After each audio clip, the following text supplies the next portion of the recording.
तेनालीरामा की कहानी। राजगुरु की चाल।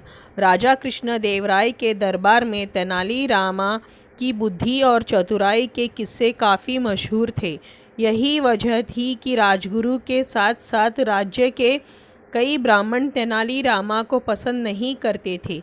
वह समझते थे कि निम्न श्रेणी का ब्राह्मण होते हुए भी वह अपने ज्ञान से उन्हें नीचा दिखाता रहता है। इसी कारण सभी ब्राह्मणों ने मिलकर तेनालीरामा से बदला लेने की सोची और राजगुरु के पास पहुंच गए। सभी ब्राह्मण जानते थे कि उनकी तरह राजगुरु भी तेनालीरामा को पसंद नहीं करते, इसलिए राजगुरु उनके इस काम में मदद ज़रूर करेंगे। सभी ब्राह्मणों ने राजगुरु को अपने मन की बात बताई और मिलकर तेनालीरामा से बदला लेने की एक योजना बनाई। उन्होंने सोचा, क्यों न तेनालीरामा को शिष्य बनाने का बहाना किया जाए। शिष्य बनाने के नियमानुसार शिष्य बनने वाले व्यक्ति के शरीर को दागा जाता है। इस तरह उनका बदला भी पूरा हो जाएगा और बाद में वह सभी उसे निम्न श्रेणी का ब्राह्मण बताकर शिष्य बनाने से इनकार कर देंगे। इससे वो सभी तेनालीरामा को नीचा भी दिखा पाएंगे। फिर क्या था, अगले ही दिन राजगुरु ने तेनालीरामा को अपना शिष्य बनाने की बात बताने के लिए अपने घर बुलवाया। राजगुरु के निमंत्रण पर तेनालीरामा राजगुरु के घर पहुंच गया और उसे बुलाने का कारण पूछा। राजगुरु ने कहा, तुम्हारी बुद्धि और ज्ञान को देखते हुए मैं तुम्हें अपना शिष्य बनाना चाहता हूँ। राजगुरु की यह बात सुनकर तेनालीरामा को आभास हो गया कि कुछ तो गड़बड़ ज़रूर है। उसने राजगुरु से पूछा, आप मुझे शिष्य कब बनाएंगे? राजगुरु ने कहा, मंगलवार का दिन इस शुभ काम के लिए सही रहेगा।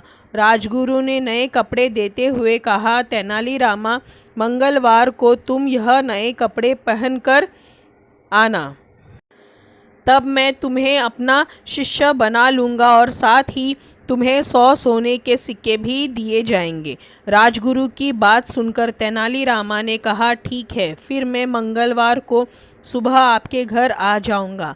इतना कहकर तेनालीरामा अपने घर चला आया। राजगुरु को तेनालीरामा ने बिल्कुल भी आभास नहीं होने दिया कि उसे उनकी बात पर कुछ संदेह हो रहा है। घर आकर तेनालीरामा ने सारी बात अपनी पत्नी को बताई। सभी बातें सुनने के बाद तेनालीरामा की पत्नी बोली, आपको राजगुरु की बात नहीं माननी चाहिए थी। इसमें राजगुरु की ज़रूर कोई चाल होगी, क्योंकि बिना किसी मतलब के राजगुरु कोई काम नहीं करता है। पत्नी के मुंह से यह बात सुनकर तेनालीरामा कहता है, कोई नहीं, राजगुरु को तो मैं देख ही लूँगा। तेनालीरामा ने अपनी पत्नी से कहा, मुझे पता चला है कि कुछ दिन पहले कई ब्राह्मण राजगुरु के घर कोई सभा करने गए थे।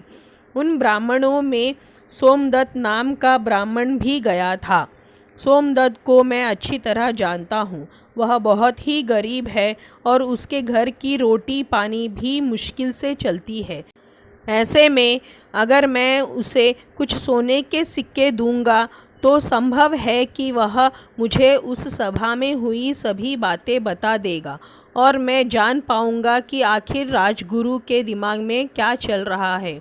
इतना कहते हुए तेनालीरामा उठकर सोमदत्त के घर चला जाता है। सोमदत्त के हाथों में 10 सोने के सिक्के रखते हुए तेनालीरामा उस सभा में हुई सभी बातों के बारे में बताने को कहता है। पहले तो सोमदत्त कुछ भी बताने को तैयार नहीं होता, लेकिन कुछ देर मनाने के बाद वह 15 सोने के सिक्कों के बदले सब कुछ बताने को तैयार हो जाता है।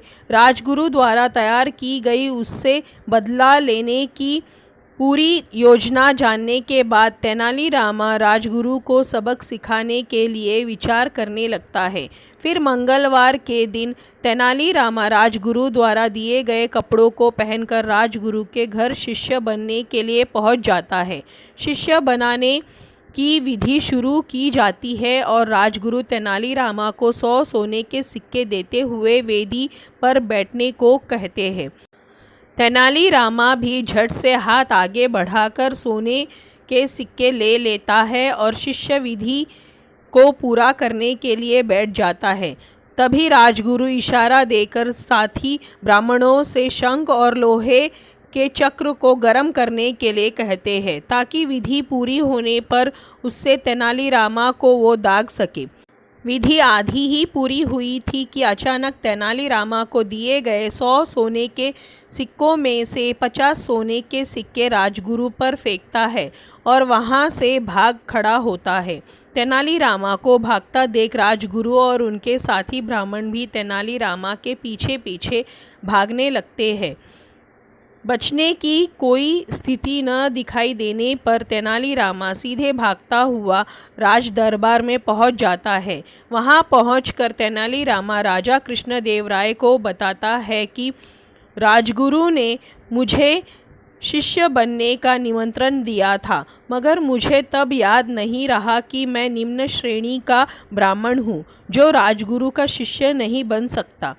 जब यह बात मुझे याद आई तब तक आधी विधि पूरी हो चुकी थी, इसलिए मैं राजगुरु द्वारा दिए गए 100 सोने के सिक्कों में से 50 सोने के सिक्के वापस करते हुए वहां से भाग आया। फिर भी राजगुरु मुझे जानबूझकर दागना चाहते हैं, जबकि वास्तविकता में मैं उनका शिष्य बन ही नहीं सकता। जब राज दरबार में राजगुरु पहुँचे तो राजा ने उनसे इस बारे में पूरी बात पूछी। तब राजगुरु ने अपना असली मंतव्य छिपाते हुए राजा से कहा, मुझे भी बिल्कुल याद नहीं था कि तेनालीरामा निम्न श्रेणी का ब्राह्मण है। इस पर राजा बोले, तब तो तेनालीरामा को उसकी ईमानदारी का इनाम दिया जाना चाहिए। इतना कहते हुए राजा ने तेनालीरामा को इनाम के रूप में 1000 सोने के सिक्के भेंट किए। कहानी से सीख। यह कहानी हमें सीख देती है कि दिमाग का इस्तेमाल करके बड़े से बड़े समस्या को आसानी से हल किया जा सकता है। तो दोस्तों, तेनालीरामा की ये कहानी राजगुरु की चाल आपको कैसी लगी? अगर अच्छी लगी हो तो इसी तरह की कहानियों के लिए चैनल को सब्सक्राइब करें, वीडियो को लाइक करें, शेयर करें। धन्यवाद।